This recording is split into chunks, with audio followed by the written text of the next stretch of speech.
Greetings, my brush lads, lasses, and everyone in between.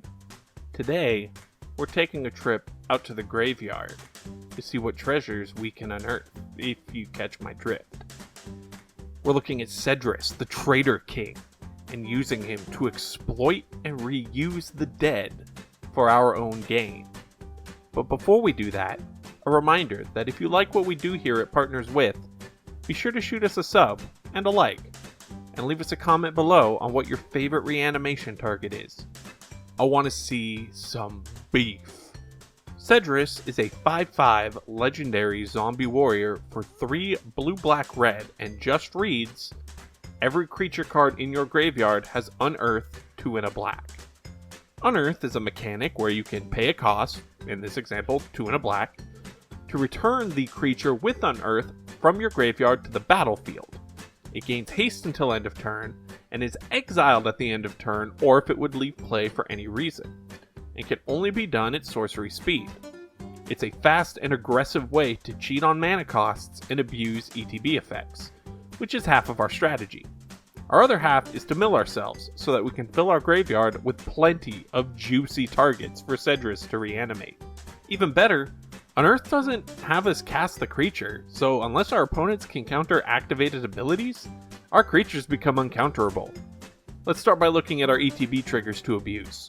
Some of the best effects we have are the ones that either generate some form of advantage when they enter or leave the battlefield, such as Abhorrent Overlord, who will always come with 2 1/1 flying harpy creatures at least, Benthacor generating 2 1/1 merfolk, or Chittering Witch making rats, Aether Snipe, Anathomancer, Archfiend of Sorrows, Batterhorn, Bogarden Hellkite, Bone Shredder, Chaos Maw, Dream Eater, Tempest Caller, Terror of Mount Velis, Torgar Famine Incarnate, Tyrant of Discord, and Water Trap Weaver, all also can warp the battlefield around themselves by either blowing up cards, bouncing permanents, tapping things down, or possibly even just ending the game in the case of the Terror of Mount Velis.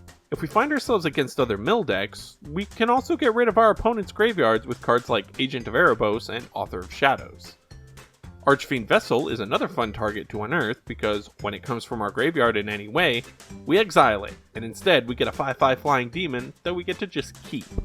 Now if we want to treat our graveyard like a second hand, we're gonna need plenty of cards to put into the graveyard. Armored Scob, Atris, Oracle of Half-Truths, Balustrade Spy, Carrion Grub, Combustible Gearholt, Corpse Connoisseur, Crow of Dark Tidings, Egon's Backface in the Throne of Death, Screeching Scob, Stitchwing Scob, Thought Gorger, Vile Entomber, and Windgrace Acolyte are all just our creature-based ways of milling ourselves. We also have Altar of Dementia, which can mill as well as give one last use out of the recently unearthed creatures before they leave forever, and Embalmer's Tools to cheapen the unearthed cost of our creatures and serve as incidental mill when we have zombies just playing around. For our last few creatures, we have Wildfire Devils to reuse our instants and sorceries, Watcher for Tomorrow and Clone Shell for some insurance and card draw, and Brinelin the Moonkraken for a large body or to bounce Sedris back to our hand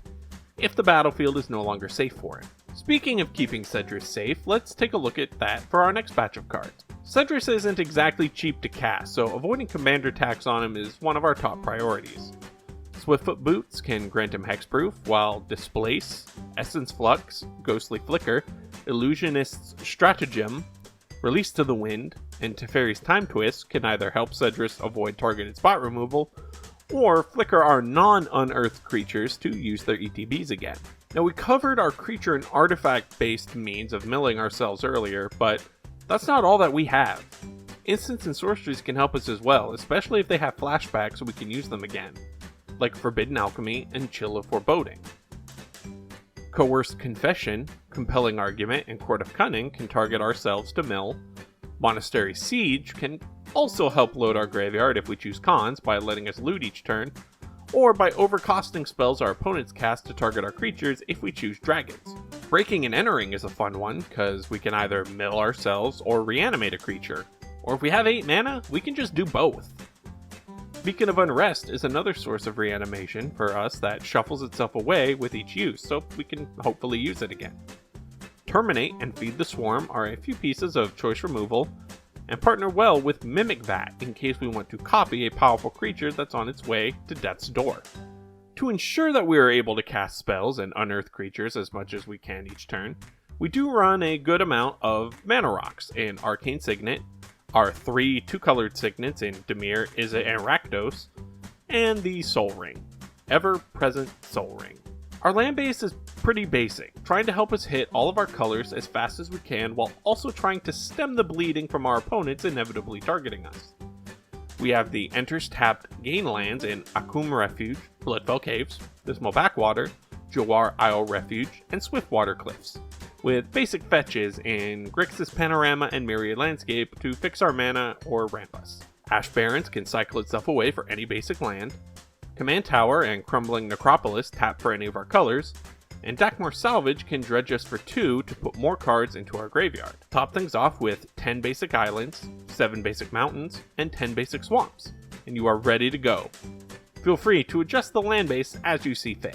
And there we have it. With this incredibly fun deck, you'll be milling and unearthing in no time. If you would like to see more of what we do here, please remember to leave us a comment and subscribe.